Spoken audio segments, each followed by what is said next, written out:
அனைவருக்கும் வணக்கம். தெய்வீக பலன்கள் சேனல் சார்பாக தங்களை அன்புடன் வரவேற்கிறோம்.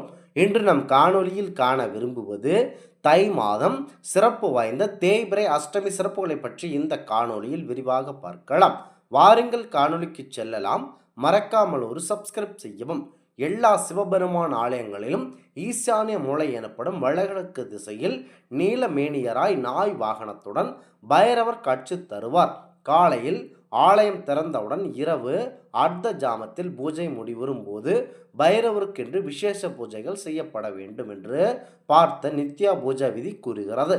ஸ்ரீ பைரவருக்கு பௌர்ணமிக்கு பின் வரும் தேய்பிறை அஷ்டமியில் பஞ்ச தீபம் ஏற்றி வழிபட்டால் காலத்தினால் தீர்க்க முடியாத தொல்லைகள் நீங்கும், நல்லருள் கிட்டும். இலுப்பை எண்ணெய், விளக்கு எண்ணெய், தேங்காய் எண்ணெய், நல்லெண்ணெய், பசுநெய் இவற்றை தனித்தனி தீபமாக அகல் விளக்கில் ஏற்றலாம். ஒன்றிலிருந்து ஒன்றை ஏற்றாமல் தனித்தனி தீபமாக ஏற்றி வழிபட்டால் எண்ணிய காரியங்கள் நிறைவேறும் என்பது சிறந்த ஐதீகம். 6 தேய்பிறை அஷ்டமிகளில் பைரவரை சிவப்பு நிற அரிசியால் வழிபட்டால் நல்ல மக்கள் செல்வங்கள் பெறலாம். அஷ்டமி திதியில் மற்றும் பிரதி தமிழ் மாதம் எல்லா தேதிகளிலும் ஆயில்யம், சுவாதி, மிருகசீரிஷம் நட்சத்திர தினங்களிலும் பைரவரை வழிபட்டால் உத்தியோகத்தில் மதிப்பும் பதவி உயர்வும் கிட்டும், தொழிலில் லாபம் கிட்டும். சனி பிரதோஷத்தன்று பைரவருக்கு தயிர் அன்னம் படைத்து வழிபட்டால் வழக்குகள் கண்டிப்பாக வெற்றி கிடைக்கும். தேய்பிறை அஷ்டமியில் பஞ்ச தீபம் ஏற்றி வழிபட்டால் காலத்தினால் தீர்க்க முடியாத தொல்லைகள் நீங்கும், நல்லருள் கிட்டும். பஞ்ச தீபம் என்பது இலுப்பை எண்ணெய், விளக்கு எண்ணெய், தேங்காய் எண்ணெய், நல்லெண்ணெய், பசுநெய் ஆகியவற்றாகும். இவற்றை தனித்தனி தீபமாக ஏற்ற வேண்டும். அகல் விளக்கில் ஏற்றினால் இன்னும் சிறப்பாக இருக்கும். ஸ்ரீ பைரவருக்கு இந்த பஞ்ச தீபம் ஏற்றி வழிபட்டால் எண்ணிய செயல்கள் நிறைவேறும் என்பது ஐதீகம். தை மாதம் முதல் செவ்வாய்க்கிழமை தொடங்கி ஒவ்வொரு செவ்வாய் தோறும் பைரவரை வணங்கினால் கால பைரவ அஷ்டகம் படித்து வந்தால் எதிரிகள் அழிந்து கடன்கள் தீர்ந்து யம பயம் மட்டுமில்லாது எவர் பயமின்றி நீண்ட நாள் வாழலாம். வாழ்க்கையில் தரித்திரம் வராமல் காத்து செல்வ செழிப்பை வழங்குபவர் ஸ்ரீ பைரவர். ஸ்வர்ண காணேஸ்வர பைரவர் வடக்கு திசை நோக்கி அமர்ந்து வழிபடுவது சிறப்பு. திருவாதிரை நட்சத்திரத்தில் வழிபடுவதால் சிவனதாருள் செல்வம் கிட்டும். தாமரை மலர் மாலை, வில்வ இலை மாலை போட்டு வணங்குவது பைரவருக்கு இன்னும் சிறப்பு வாய்ந்ததாகும். தேய்பிறை அஷ்டமி திதிகளில் சிகப்பு நிற ஆடை அணிந்து நெய் விளக்கேற்றி வடை மாலை சாற்றி சிகப்பு நிற மலர்களை கொண்டு அர்ச்சித்து வெள்ளை பூசணியில் நெய் தீபம் ஏற்றி வர நல்ல பலன் கிடைக்கும். ஞாயிற்றுக்கிழமை மாலை ராகு கால நேரத்தில் பைரவருக்கு 11 நெய் தீபம் ஏற்றி விபூதி அல்லது ருத்ராபிஷேகம் செய்து வடமாலை சாற்றி சகஸ்நாமம் செய்ய வேண்டும். அர்ச்சனை செய்து வழிபட்டால் திருமணம் ஆகாதவர்களுக்கும் விரைவில் திருமணம் கைகூடும்.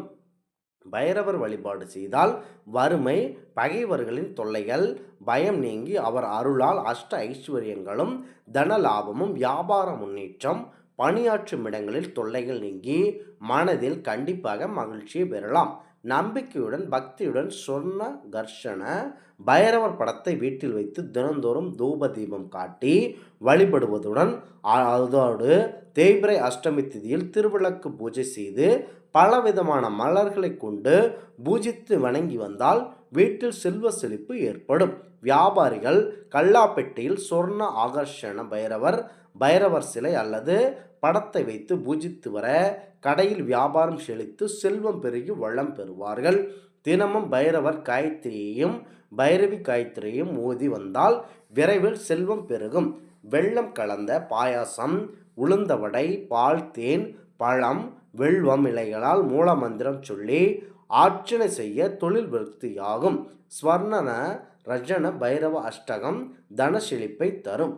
வெள்ளிக்கிழமை, திங்கட்கிழமை 2 நாட்களிலும் சந்தியா காலங்களில் படிப்பவர்கள் வாழ்க்கையில் வெற்றியையும் தன விருத்தியும் அடைவார்கள் என கூறப்படுகிறது. பௌர்ணமி என்று இரவு 8 மணிக்கு தீபத்தை ஏற்றி வைத்து 18 முறை பாராயணம் செய்ய வேண்டும். இவ்விதம் 9 பௌர்ணமிகளில் பாராயணம் செய்தால் கண்டிப்பாக தன வரத்தை அடையலாம். நீண்ட நாட்களாக உங்கள் வறுமையிலிருந்து விடுபடலாம். 9வது பௌர்ணமி என்று அவளில் பாயாசம் நைவேத்தியமாக செய்து நீங்கள் வழிபடலாம். கார்த்திகை மாதம் தேய்பிறை அஷ்டமி பைரவருக்கு ஜென்மஷ்டி ஆகும். இந்த தினத்தை அடிப்படையாக கொண்டு ஒவ்வொரு மாதம் தேய்பிறை அஷ்டமி அன்று பைரவர் வழிபாடு நடத்தப்படுகிறது. ஒருவரின் உண்மையான கோரிக்கைகளை நம்பிக்கையுடன் பைரவரிடம் வேண்டும்போது 30 தினங்களுக்குள் நிறைவேற்றப்படுகிறது. சித்திரை பரணி, ஐப்பசி பரணி போன்ற மாதங்கள் வரக்கூடிய பரணி நட்சத்திரம் காலபைரவருக்கு விசேஷமான நாட்களாகும். ஏனெனில் பரணி நட்சத்திரத்தான் பைரவர் அவதரித்தார்.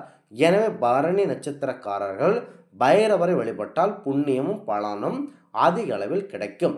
தை மாதம் செவ்வாய்க்கிழமையில் பைரவரை வழிபட்டு விரதம் இருப்பது மிகுந்த பலன்களை கொடுக்கும். எல்லா அஷ்டமிகளிலும் பைரவர் விரதம் இருக்கலாம். ஆனால் செவ்வாய்க்கிழமையில் அஷ்டமி இணைந்து வந்தால் அதை விட சிறப்பான நாள் ஏதுமில்லை. குறைந்தபட்சம் 21 அஷ்டமிகள் தொடர்ந்து விரதம் இருக்க வேண்டும். இவ்வாறு நீங்கள் கண்டிப்பாக விரதம் இருக்க வேண்டும். இந்த ஆன்மீக தகவல் உங்களுக்கு பிடித்து இருந்தால் தெய்வீக பலன்கள் சேனலை கண்டிப்பாக சப்ஸ்கிரைப் செய்து கொள்ளவும். மீண்டும் ஒரு நல்லதொரு காணொளியில் உங்களை சந்திக்கிறோம். நன்றி, வணக்கம்.